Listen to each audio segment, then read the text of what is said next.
Hi friends, welcome to మన ఇంటి రుచులు. ఈ వీడియో కనుక మీకు నచ్చినట్లయితే లైక్ చేసి షేర్ చేసి సబ్స్క్రైబ్ చేయండి.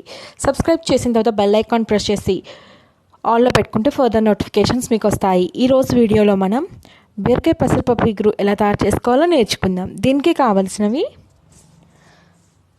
సర్కిల్స్లో కట్ చేసుకున్న బీరకాయ ముక్కలు, ఒక హాఫ్ అన్ అవర్ నానబెట్టుకున్న పెసరపప్పు, ఉల్లిపాయ ముక్కలు, పచ్చిమిర్చి చీలికలు, వెల్లుల్లి రేఖలు, పోపు దినుసులు, పసుపు, రుచికి సరిపడా ఉప్పు.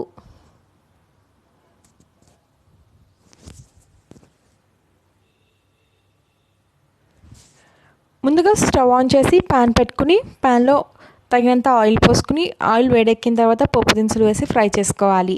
పోపు దినుసులతో పాటు వెల్లుల్లి రేఖలు కూడా వేసుకుని ఫ్రై చేసుకోవాలి.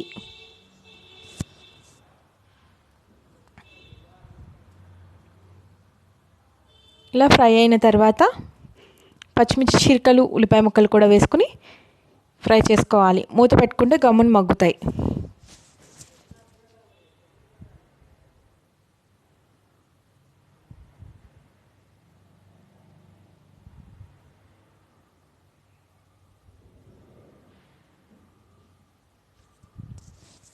ఇప్పుడు ఒక 5 minutes మూత పెట్టుకుందాం. ఇప్పుడు మూత ఓపెన్ చేసి చూస్తే చక్కగా ఉల్లిపాయ ముక్కలు, పచ్చిమిర్చి చక్కగా ఫ్రై అయ్యి మగ్గిపోయి ఉంటాయి. ఇప్పుడు వీటిలో బీరకాయ ముక్కలు వేసుకోవాలి.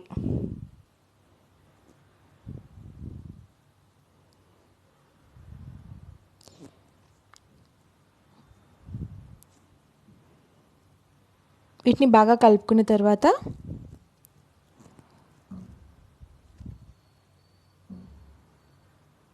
పసుపు వేసుకుని పసుపు కూడా ముక్కలన్నింటికి పట్టేటట్టు కలుపుకుని మూత పెట్టుకోవాలి.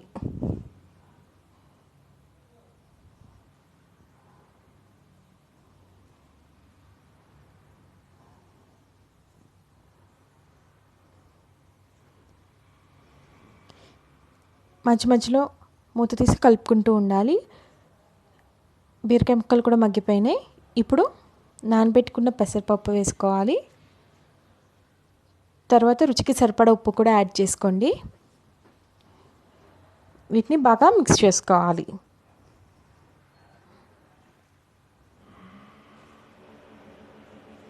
ఇప్పుడు మూత పెట్టి ఒక 10 నిమిషాలు సిమ్లో మగ్గించుకోవాలి. 10 నిమిషాల తర్వాత మూత ఓపెన్ చేసి చూస్తే చక్కగా మగ్గిపోయి ఉంటుంది. ఇప్పుడు నీళ్ళు చిలకరించుకోవాలి. ఎక్కువ నీళ్ళు పట్టవండి, జస్ట్ స్ప్రింకిల్ చేసుకుంటే సరిపోతుంది. ఇలా స్ప్రింకిల్ చేసుకున్న తర్వాత మూత పెట్టుకోవాలి. కలుపుకుని పెసరపప్పు మగ్గేంత వరకు మూత పెట్టుకుంటే సరిపోతుంది. ఈ కర్రీ చాలా కమ్మగా ఉంటుంది.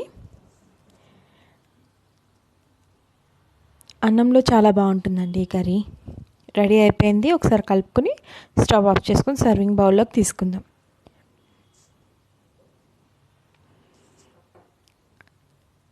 వేడివేడి అన్నంలో కొద్దిగా నెయ్యి వేసుకుని కర్రీ వేసుకుని తింటే చాలా బాగుంటుంది.